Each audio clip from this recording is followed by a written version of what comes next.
What made you choose to be a songwriter instead of a recording artist? Fate, I think, helped me choose it. We moved to town to Nashville in 1995, and we were going to be Bon Jovi. You know, we were going to be artists, and we were going to make music and be rock and roll country. And we got a record deal in 1998 and a publishing deal on Sony. We got a record deal on RCA B&A Records and became artists. And we when we moved to town, we kind of thought every artist wrote all their own songs. So we had been writing songs for years, thinking if you're going to have a record full of songs, you have to write all of them. And we learned quickly that there are some amazing songwriters in Nashville. We started co-writing with them and you know, basically just having demos and stuff. And we were writing specifically for our record. And then I'm going to say about 2 or 3 years after we had our first single out as artists, Faith Hill heard one of our songs called The Lucky One, and she cut it. I love that song. And it became a big hit for her. We got our first royalty statement. I was like, wait a second, I'm out on the road playing country bars, breaking even or losing money every night, and I could write songs for other people. And so we kind of started making a turn right then. And we've only really been full-time songwriters for about 16 years now. But, you know, we've always written songs leading up to that. And then writing songs for our own records, we got better at it. So we kind of came to Nashville with the thought of just being artists, thinking we would write our own music.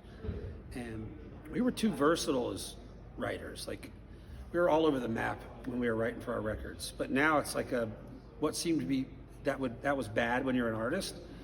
It was kind of a detriment, became kind of a feather in our cap as writers. One day, I mean, we've written songs with Leonard Skinner and Nickelback, and we've written songs for Randy Travis, and songs for Faith Hill, and songs for, you know, Taylor Swift, and then Steven Tyler. So being all over the map musically and kind of, you know, diverse in a bad way helps you as a songwriter, but not much as an artist. You kind of got to nail it down. That was a long answer. That's okay. It was so long that now that I've already said it, I kind of forgot what the question was. That's how ADD I am. So when you write songs, do you get the lyrics or the melody first, or both? And what is the hardest part about writing songs? To answer the first question, whether we write lyrics or music or melody first, it's always different. Sometimes you'll have a melody in your head, you can't get it out, and you put words to it. I would say most of the time you have a lyrical idea in Nashville.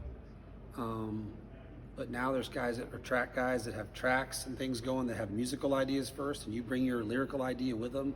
So it's a little mixture of that. And then the other thing was the hardest part about writing songs is just coming up with just a great idea. Like, I mean, there's thousands of guys in Nashville and girls that are amazing songwriters.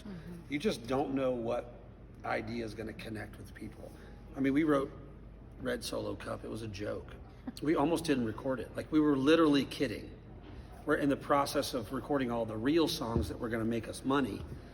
And the engineer that we were working with said, man, why don't you cut that Cup song? We're like, it's stupid. No, it's a joke. No one's ever going to cut it. And he goes, oh, it's funny. Just do it. It's stupid, but it's so catchy. It's just, yeah, it was just like this anomaly thing. So we did it and recorded it. And a couple years later, Toby Keith heard it. And he said, this is the dumbest song I've ever heard. I have to record it. And so the hard part is just we didn't know that was going to connect. I mean, it was, I think that song's been downloaded, still purchased. Like, people don't even purchase songs anymore. I think it's been downloaded or purchased over 5 million times. Wow. It still streams a ton, like every New Year's or Christmas. It's just That's this a nice anomaly. royalty check for you. Yeah, but it's one of those things.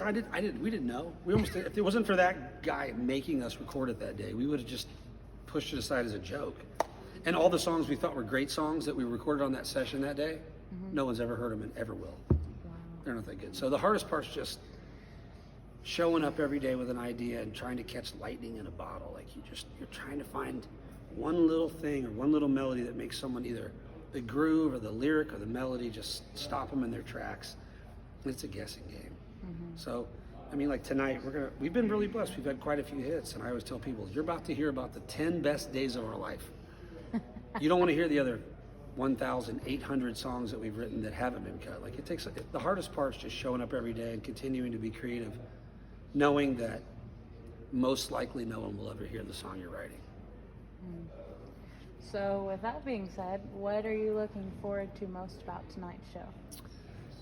I mean, yeah, just we're glad that people are back coming to concerts and that music's playing, and so we're still in that pink cloud honeymoon phase of people coming back to shows and going and watching music, and for all the musicians to be able to be playing. So it's just fun to be in front of people. You can listen to music all day long, but there's just something about being in the room and live performance. It's just fun. We love it. It's never better. It's instant gratification. Well, thank you so much. Thank you, Darlene. Nice meeting you. It's nice to meet you too. You tell Kelly Sutton the Warren Brothers said hi. Dickerson Road, Kelly Ripa.